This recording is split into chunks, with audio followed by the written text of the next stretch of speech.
Well, let's put it. If I was a police officer explaining this to a judge, I would be saying that a vital reaction is if you would stab a person that is dead. Okay, you would have of course, the mark of the knife going in, and it would be a nice clean cut hole, and you could take the knife and slide it right into the hole again, and it would fit perfectly.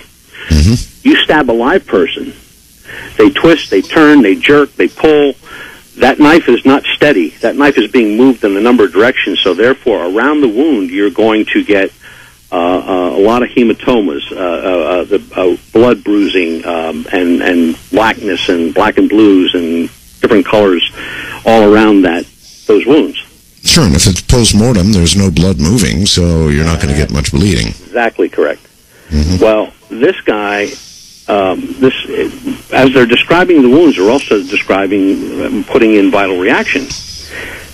Now, when they say that, that means that this guy was alive when this was done.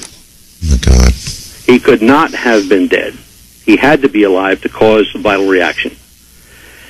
And when they opened up the cranial cavity, like they do in an autopsy, mm-hmm. numerous cerebral edemas are found. Cerebral edema is caused by, if you had a person that was crushed in an industrial accident, and it was a very slow crushing. Well, of course, the panic, the everything that's going through their head, their brain kind of like starts to backfire, and little vessels in the brain start to burst because they're it's agonizing. It's just this painful, unbelievable pain that they know they're going to die. So all this stuff happens to their brain. When they opened this guy's brain, took the brain pan off. This guy's head was full of it. So that was the kind of the icing on the cake as far as this guy was alive when it happened. What a horror to imagine yourself alive during a dismemberment of that kind. Oh, my God. Well, and like the guy with the misinformation thing. Okay, nobody would make this up. The police report and the autopsy report and the photographs we have are all signed by the police. I mean, their names are there, the dates. It's sealed. It's on government paper. Mm-hmm. And it's not the only case. It's the best documented case, but it's not the only case. There's a case that took place in the Beni Mazar region of Cairo. 3 families in 2005 were mutilated in exactly the same fashion. Every man, woman, and child was butchered in the same manner. Local police blamed it on a mentally retarded guy who didn't even live in the area. So the townspeople basically figured he was the scapegoat, and that was the end of it. So, and that was where the case ended. And it's like so many of these cases that we find, they start out, Don Ecker, I'm sure you're familiar with him, yes, fellow researcher. He was director of Idaho MUFON back then in 1989, and he investigated a report of a mutilated body that was up in a remote area of Bliss, Idaho. The corpse had extensive mutilations to the facial area, complete excision of the sexual organs and the abdominal organs. And when he got there, it was an absolute predisposition to repress the whole story by the officials. They said nothing more on the case, and that was the end of that. The case you mentioned in Egypt, that was, did you say 3 families? Yeah, 3 families. 3 families? Yeah. Mutilated in the same fashion? Yes, exactly the same fashion. Now, I don't know that a mentally retarded fellow could carry all that out. I mean, not the 3 families. What about, if you're going to mutilate somebody in that fashion and remove the things that you mentioned that I'd rather not repeat right now, were they there, or were those parts simply gone? Parts are gone. Parts are never found. Even in cattle mutilations, the parts are never found. None. You would think, there's one picture that just till this day, after I saw it, it just amazes me. If anybody out there is familiar with a cow, they have more than one stomach. Mm-hmm. Okay, and the stomach lies very close to their udders. And there's a picture on the internet, and they can find it. Just look under cattle mutilation; it'll show up sooner or later.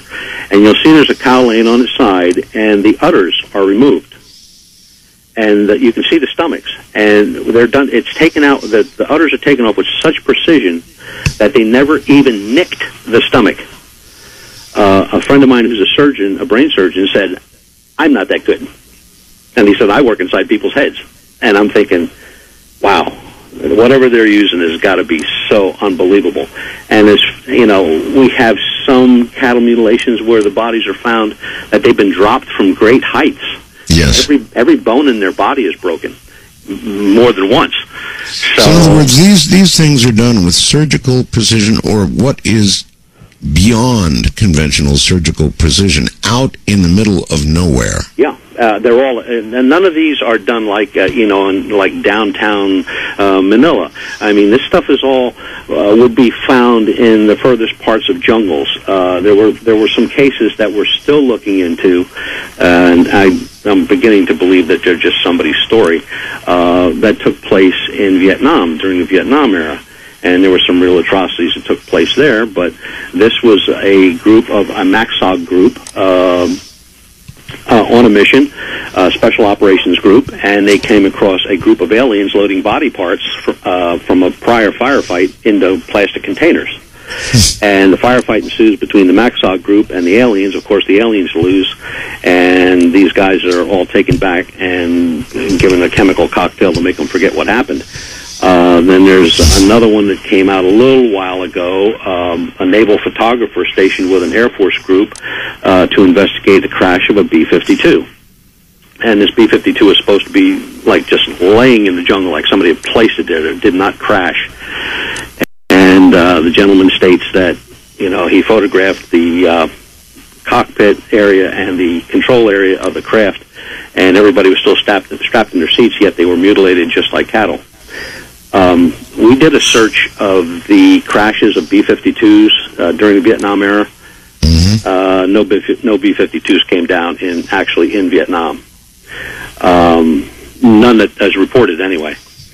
And the gentleman, I guess there's a couple more. He spoke at some kind of UFO conference in Las Vegas, Nevada.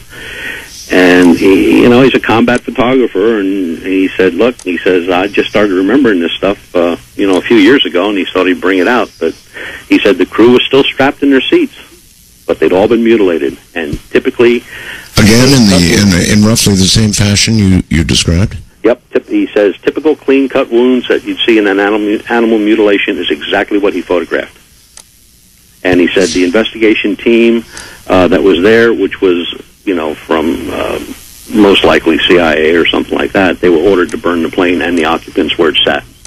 Which really? Well, you can imagine the motivation for doing that. What the government cannot explain, it generally covers up. And why not? You don't want the public scared of this sort of thing. I mean, this is real terror. There are a lot of people, Butch, and you might be able to help me out here, who absolutely, almost as a religion, want to believe that aliens are, benign, furry little things that want nothing but the best for us. And I never have believed that. I've never believed it. And I don't believe it now. I think that they're potentially very dangerous, that they've looked at us very carefully. And even if you look at us, subjectively, we're a warlike people. And if they're looking at us that way, they just might not treat us the way we would wish to be treated. And certainly the government wouldn't want us to know that we're potentially in that sort of danger. All right, we're at another break point already. Butch Witkowski is my guest. Mutilations, the subject. On a morning